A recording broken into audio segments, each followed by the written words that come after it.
എന്ത് ചെയ്യാൻ ഉസ്താദ്? എനിക്ക് വലിയ സൂറത്തുകളൊന്നും ഓതാൻ അറിയില്ല. ചെറിയ ചെറിയ സൂറത്തുകൾ, അലന്തറ കൈഫ ഫഅല റബ്ബുക ബി അസ്ഹാബിൽ ഫീൽ, അതിൻ്റെ താഴോട്ടുള്ള സൂറത്തുകളൊക്കെ അറിയുള്ളൂ. ചെറിയ സൂറത്തുകൾ കൊണ്ട് നമ്മുടെ കാര്യങ്ങൾ സാധിപ്പിച്ചെടുക്കാൻ പറ്റിയ വല്ല മാർഗവും ഉണ്ടോ എന്ന് ചോദിച്ച ചില സഹോദരങ്ങളെ ഓർക്കുകയാണ്. തീർച്ചയായിട്ടും ചെറിയ സൂറത്തുകൾക്ക് വലിയ പവറുണ്ട്. ഇൻഷാ അല്ലാഹ് ഇന്ന് നമുക്ക് ചെറിയൊരു സൂറത്ത് പഠിക്കാം. ഈ സൂറത്ത് കൊണ്ട് നമ്മളുടെ ആവശ്യം നേടിയെടുക്കുന്നത് എങ്ങനെയാണ് എന്നും ഇൻഷാ അല്ലാഹ് നമുക്കൊന്ന് മനസ്സിലാക്കാം. അള്ളാഹു ഭാഗ്യം നൽകുമാറാകട്ടെ. എത്ര വലിയ രോഗമാണെങ്കിലും ശരി, ആ രോഗം ശിഫയായി കിട്ടാൻ ഈ ഒരു ചെറിയ സൂറത്ത് ഓതിയാൽ മതി. നമ്മൾ നിരന്തരം കേൾക്കുന്ന ഒരു സൂറത്താണ്, പക്ഷേ ഈ സൂറത്ത് ഓതുന്നവർക്ക് ഇങ്ങനൊരു നേട്ടമുണ്ട് എന്ന് നമ്മൾ ചിലപ്പോൾ കേട്ടിട്ടുണ്ടാവില്ല. ഇൻഷാ അല്ലാഹ് ഏതാണ് ആ സൂറത്ത് എന്നും ചുരുങ്ങിയ രൂപത്തിൽ ആ സൂറത്തിൻ്റെ ശ്രേഷ്ഠത കൂടി ഇൻഷാ അല്ലാഹ് ഒന്ന് പറഞ്ഞു തരാം. വീഡിയോ മുഴുവനായി കേൾക്കാൻ ശ്രമിക്കുക, മറ്റുള്ളവരിലേക്ക് എത്തിച്ചു കൊടുക്കുക. അസ്സലാമു അലൈക്കും വറഹ്മത്തുള്ളാഹി വബറകാതുഹു. അൽ അദ്കാറിൻ്റെ പുതിയൊരു വീഡിയോയിലേക്ക് എല്ലാവരെയും സ്വാഗതം ചെയ്യുകയാണ്. പരിശുദ്ധ ഖുർആൻ വലിയ അത്ഭുതമാണല്ലോ, ഇല്ലേ? നമ്മുടെ എല്ലാ കാര്യങ്ങളും നേടിയെടുക്കാൻ വിശുദ്ധ ഖുർആനിൻ്റെ സൂറത്തുകൾക്ക്, വിശുദ്ധ ഖുർആനിൻ്റെ ആയത്തുകൾക്ക്, അക്ഷരങ്ങൾക്ക്, എന്തിനേറെ പറയണം അതിൻ്റെ പുള്ളികൾക്ക് പോലും കഴിവുണ്ട് എന്ന് പരിശുദ്ധ ഖുർആൻ തന്നെ നമ്മെ ഓർമ്മപ്പെടുത്തിയതാണ്. മനുനസ്സിലു മിനൽ ഖുർആൻ, ആ ഖുർആനിൽ നിന്നും നമ്മൾ ഇറക്കിയിട്ടുണ്ട് മാഹുവ ഷിഫാഉൻ, എല്ലാ ഷിഫാഉകളും. വിശുദ്ധ ഖുർആനിൽ എല്ലാത്തിനുമുള്ള മരുന്നുണ്ട്, എല്ലാ രോഗങ്ങൾക്കുമുള്ള, എല്ലാ പ്രയാസങ്ങൾക്കുമുള്ള പരിഹാരം വിശുദ്ധ ഖുർആനിലുണ്ട്. ഇത് കണ്ടെത്തുന്നിടത്താണ് നമ്മൾ വിജയിക്കുക, അല്ലേ? നമ്മൾ ഈ പ്രശ്നപരിഹാരം കണ്ടെത്തുന്നിടത്താണ് വിജയം കരസ്ഥമാക്കാം. ഇത് ശ്രദ്ധിക്കാതെ നമ്മുടെ കയ്യിൽ അമൂല്യമായ നിധി വെച്ചുകൊണ്ട് നമ്മളിങ്ങനെ പരതി നടക്കുക, തിരക്കി നടക്കുക, എവിടെയാണ് ഇതിന് പരിഹാരമുള്ളത് എന്ന് നമ്മുടെ കയ്യിൽ തന്നെയുണ്ട്. അള്ളാഹു ഉപയോഗിക്കാനുള്ള ഭാഗ്യം നൽകുമാറാകട്ടെ. നമ്മുടെ എല്ലാ പ്രശ്നങ്ങളും പ്രതിസന്ധികളും അള്ളാഹു തരണം ചെയ്ത് സലാമത്താക്കി രക്ഷയും സന്തോഷവും നൽകി അള്ളാഹു അനുഗ്രഹിക്കുമാറാകട്ടെ. നമ്മെ ചതിക്കുന്നവരെ അള്ളാഹു പരാജയപ്പെടുത്തുമാറാകട്ടെ. നമ്മോട് ശത്രുത വെക്കുന്നവർക്ക് അള്ളാഹു നല്ല വഴി കാണിച്ചു കൊടുക്കുമാറാകട്ടെ. അതായത് നേർബുദ്ധി, നല്ല ബുദ്ധി തോന്നിപ്പിച്ചു കൊടുക്കുമാറാകട്ടെ. അള്ളാഹു നമുക്ക് ഇസ്സത്ത് നിലനിർത്തി തരുമാറാകട്ടെ. പരിശുദ്ധമായ ഖുർആൻ പേരെടുത്ത് 2 തവണ ശപിച്ച ഒരു വ്യക്തിയെ ഖുർആൻ പരിചയപ്പെടുത്തുന്നുണ്ട്. അത് കേൾക്കുമ്പോൾ തന്നെ നമുക്കറിയാം ആരാണ് എന്ന്, അല്ലേ? ഖുർആൻ 2 തവണ പേരെടുത്തിട്ട് ശപിച്ചു പറഞ്ഞ ഒരു വ്യക്തി ഒരു സൂറത്തിൽ തന്നെ. ആരാണ്? അതെ, അബൂലഹബ്. നബി സല്ലല്ലാഹു അലൈഹി വസല്ലമ തങ്ങളുടെ പിതൃവ്യനായ, പിതാവിൻ്റെ സഹോദരനായ അബൂലഹബ് എന്ന വ്യക്തി. യഥാർത്ഥത്തിൽ അബൂലഹബ് എന്ന നാമം അയാളുടെ വിളിപ്പേരാണ്. അബൂലഹബ്, നിങ്ങൾ ചരിത്രം കേട്ടിട്ടുണ്ടാവും. അബൂലഹബ് എന്നത് അയാളുടെ അബ്ദുൽ ഉസ്സ എന്ന നാമമുള്ള ആ വ്യക്തി അബൂലഹബ് എന്ന് പേര് കിട്ടാനുള്ള കാരണം തന്നെ അത്ര ഭംഗിയുള്ള മനുഷ്യനായിരുന്നു ആള്. ആര്? അബൂലഹബ്. വലിയ ഭംഗിയുള്ള, ഗ്ലാമറുള്ള ആളായിരുന്നു.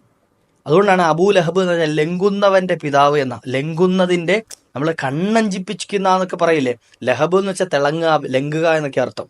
അപ്പം അതിൻ്റെ പിതാവ് എന്ന് വിളിക്കണമെങ്കിൽ അത്രത്തോളം ഭംഗി ഉണ്ടായിരുന്നു അയാൾക്ക്. എന്നാൽ ഈ അബൂലഹബ് ചത്തൊടുങ്ങുന്നത് എങ്ങനെയാണ്? നികൃഷ്ടനായിട്ടാണ്, വെറുക്കുന്ന രൂപത്തിലാണ്, ശരീരം പുഴുവഴിക്കുന്ന വ്രണം പിടിച്ച രൂപത്തിലാണ് എന്ത് ചെയ്തത്. ആർക്കും ആ ജനാസയുടെ അടുക്കലേക്ക് അടുക്കാൻ പോലും പറ്റാത്ത രൂപത്തിൽ, ദുർഗന്ധം വമിക്കുന്ന രൂപത്തിലാണ് ലോകത്ത് നിന്ന് യാത്ര പറഞ്ഞു പോയത്. അതിനൊരു കാരണമുണ്ട്, നമുക്കൊക്കെ ചരിത്രം അറിയാം. നബി സല്ലല്ലാഹു അലൈഹി വസല്ലമ തങ്ങൾ മക്കയിലെ ഖുറൈശി പ്രമുഖരെ എല്ലാം വിളിച്ചുകൂട്ടി ഒരു സദ്യ നടത്തി. വിശുദ്ധമായ ഇസ്ലാമിൻ്റെ ആദ്യഘട്ടത്തിൽ പ്രബോധനം തുടങ്ങുകയാണ്. ഞാൻ ഒരു മലയുടെ മുകളിൽ കയറുന്നുണ്ട്, മുത്തനബി തങ്ങൾ ചോദിക്കുക, ഈ കുന്നിൻ്റെ പിറകിലൂടെ നിങ്ങൾ ആക്രമിക്കാൻ ഒരു സംഘം വരുന്നുണ്ട് എന്ന് ഞാൻ പറഞ്ഞാൽ നിങ്ങൾ വിശ്വസിക്കുമെന്ന്. എല്ലാവരും ഒന്നടങ്കം പറഞ്ഞു, തീർച്ചയായും ഞങ്ങൾ വിശ്വസിക്കും. കാരണം പറയുന്ന ആരാ? മുഹമ്മദാണ് സല്ലല്ലാഹു അലൈഹി വസല്ലം. ഇതുവരെ കളവ് പറഞ്ഞിട്ടില്ല, തമാശയ്ക്ക് പോലും ഇതുവരെ എന്ത് ചെയ്തിട്ടില്ല, നുണ പറഞ്ഞിട്ടില്ല. അപ്പോൾ ആ നബി തങ്ങളാണ് പറയുന്നത്, പുറകിൽ കൂടെ ഒരു ടീം നിങ്ങൾ ആക്രമിക്കാൻ വരുന്നുണ്ട് എന്ന്. അപ്പോൾ അത് ഉറപ്പായിട്ടും വിശ്വസിക്കുമല്ലോ. എല്ലാവരും പറഞ്ഞു, നഅം, അതെ ഞങ്ങൾ വിശ്വസിക്കും. അന്തൽ അമീൻ, നീ അമീനാണ്, അൽ അമീനാണല്ലോ. നബി സല്ലല്ലാഹു അലൈഹി വസല്ലം തങ്ങൾ ഇത് പറഞ്ഞിട്ട് ഉടനെ പറഞ്ഞെന്താ? എന്നാൽ നിങ്ങൾ വിശ്വസിക്കണം, ലാ ഇലാഹ ഇല്ലല്ലാഹ് വ അന്നി റസൂലുള്ളാഹ്. ലാ ഇലാഹ ഇല്ലല്ലാഹിൽ വിശ്വസിക്കണം, ഞാൻ അള്ളാഹുവിൻ്റെ റസൂലാണ് എന്നും നിങ്ങൾ വിശ്വസിക്കണം, ഞാനിതാ പ്രവാചകനായി എന്നെ അള്ളാഹു നിയോഗിച്ചിട്ടുണ്ട് എന്ന്. മക്കയിലെ മുശ്രിക്കീങ്ങൾ പരസ്പരം മുഖത്തോട് മുഖം നോക്കി എന്താണ് ഈ മുഹമ്മദ് പറയുന്നത് എന്ന് ആലോചിച്ചുകൊണ്ടിരിക്കുമ്പോൾ ചാടി എഴുന്നേറ്റിട്ടൊരു മനുഷ്യൻ പറയാണ്, നബി സല്ലല്ലാഹു അലൈഹി വസല്ലം തങ്ങളുടെ മുഖത്തേക്ക് നോക്കിയിട്ട് കാർക്കശ ബുദ്ധിയോടുകൂടി, ആ സ്വഭാവത്തോടു കൂടി പറയാണ്, തബ്ബല്ലക യാ മുഹമ്മദ് സല്ലല്ലാഹു അലൈഹി വസല്ലം, മുഹമ്മദ് നിനക്ക് നാശമുണ്ടാകട്ടെ, നിനക്ക് നാശമുണ്ടാകട്ടെ, നീ നശിച്ചു പോകട്ടെ എന്ന് മുത്തുനബി തങ്ങളുടെ മുഖത്ത് നോക്കി ശാപവാക്ക് പറഞ്ഞു. അലിഹാദ ജമാഅത്തന, ഇതിനു വേണ്ടിയിട്ടാണ് ഞങ്ങളെ നീ ഒരുമിച്ച് കൂട്ടിയത്, ഇത് പറയാൻ വേണ്ടിയിട്ടാണ് ഞങ്ങളെ നീ ഒരുമിച്ച് കൂട്ടിയത്, നീ നശിച്ചു പോട്ടെ എന്ന് ശാപത്തിൻ്റെ വാക്ക് എന്ത് ചെയ്തു? നബി തങ്ങളുടെ മുഖത്ത് നോക്കി പറഞ്ഞു. ഈ ഒരു ശാപവാക്ക് പറഞ്ഞതിൻ്റെ പേരിൽ ഈ പറഞ്ഞ വ്യക്തിയെ ശപിച്ചുകൊണ്ട് വിശുദ്ധമായ ഖുർആൻ അവതരണമായി തബ്ബത് യദാ അബീ ലഹബിൻ വതബ്ബ്. അബൂലഹബിന്റെ ഇരു ലോകങ്ങളും നശിച്ചു പോകട്ടെ. പല തഫ്സീറുകൾ, വിശദീകരണങ്ങൾ അതിന് പറയുന്നുണ്ട്. അബൂലഹബിന്റെ ഇരു കരങ്ങൾ നശിച്ചു പോകട്ടെ, അതായത് അവൻ സ്വാധീനമറ്റവനായി പോകട്ടെ, അതായത് ശരീരത്തിന് ബലഹീനനായി പോകട്ടെ, ഒന്നങ്ങനെ. അല്ലെങ്കിൽ യദാ അബീ ലഹബിൻ വതബ്ബ് എന്ന് പറഞ്ഞാൽ ഇരു ലോകങ്ങളും, ദുനിയാവും ആഖിറവും നഷ്ടപ്പെട്ടു പോകട്ടെ. അപ്പോൾ ദുനിയാവും അവസാനം നഷ്ടപ്പെട്ടു, ഇനി ആഖിറത്തിന്റെ കാര്യം പറയുവേണ്ടല്ലോ. മുശ്രിക്കായിട്ടാണ് ലോകത്തോട് വിട പറഞ്ഞത്. ഈ അബൂലഹബിനെ ശപിച്ചുകൊണ്ടിറങ്ങിയ ഒരു സൂറത്താണെന്ത്?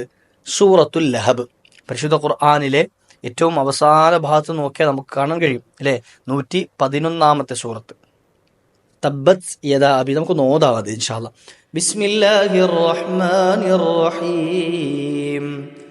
തബ്ബത് യദാ അബീ ലഹബിൻ വതബ് മാ അഗ്നാ അൻഹു മാലുഹു വമാ കസബ് സയസ്ലാ നാറൻ ذات ലഹബ് وامرأته حمالة الحطب في جيدها حبل من مسد.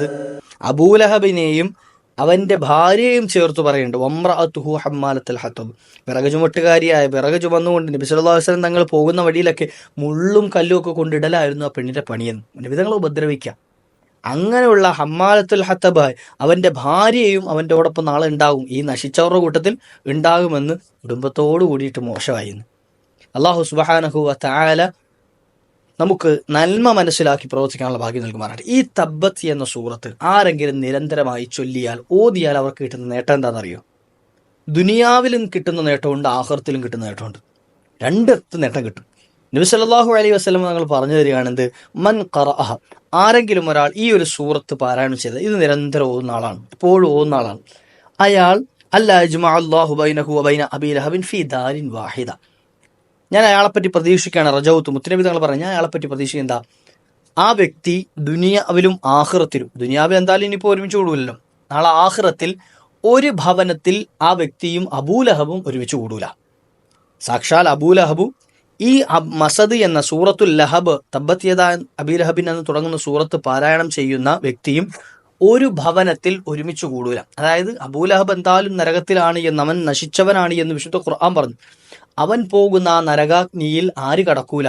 തബ്ബത്ത് എന്ന സൂറത്ത് ഓതുന്ന ആള് കടക്കൂല എന്ന് ഹബീബുന റസൂലുള്ളാഹി സ്വല്ലല്ലാഹു അലൈഹി വസല്ലം. നമുക്ക് നരകമോചനം കിട്ടാനുള്ളൊരു മാർഗ്ഗമാണ് നബി തങ്ങൾ പറഞ്ഞിരുന്നത്. അപ്പോൾ നിരന്തരം തബ്ബത് യദാ അബീ ലഹബിൻ വതബ്ബ് എന്ന സൂറത്ത് പാരായണം ചെയ്യുകയാണ് എങ്കിൽ, ചെറിയ സൂറത്താണെന്ന് പറഞ്ഞ് മാറ്റിവെക്കണ്ട, ഈ സൂറത്ത് പാരായണം ചെയ്യുന്നവർ അബൂലഹബിന്റെ കടക്കുന്ന നരകത്തിൽ എന്ത് ചെയ്യൂല? അബൂലഹബ് പോകുന്ന വാസസ്ഥലത്തിൽ അവൻ പോകൂല.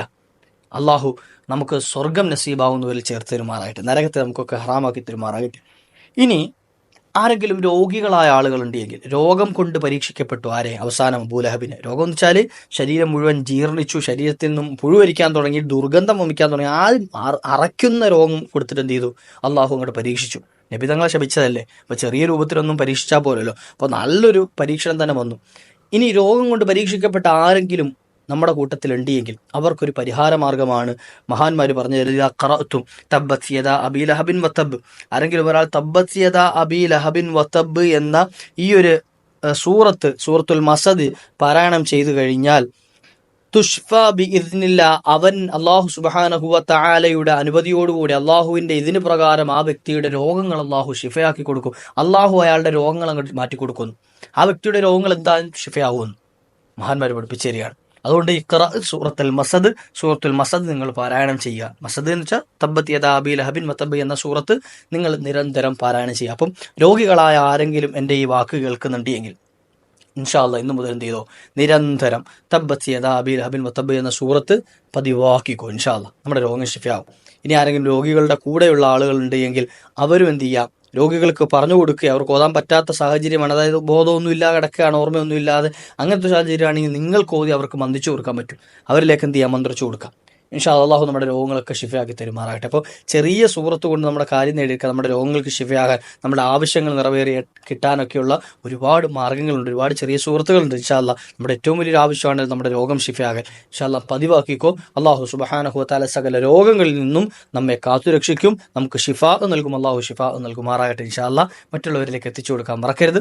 മറ്റൊരു അവസരത്തിൽ കണ്ടുമുട്ടാം. വ ആഖിറു ദഅ്വാനാ അൽഹംദുലില്ലാഹ്. അസ്സലാമു അലൈക്കും വറഹ്മത്തുള്ളാഹി.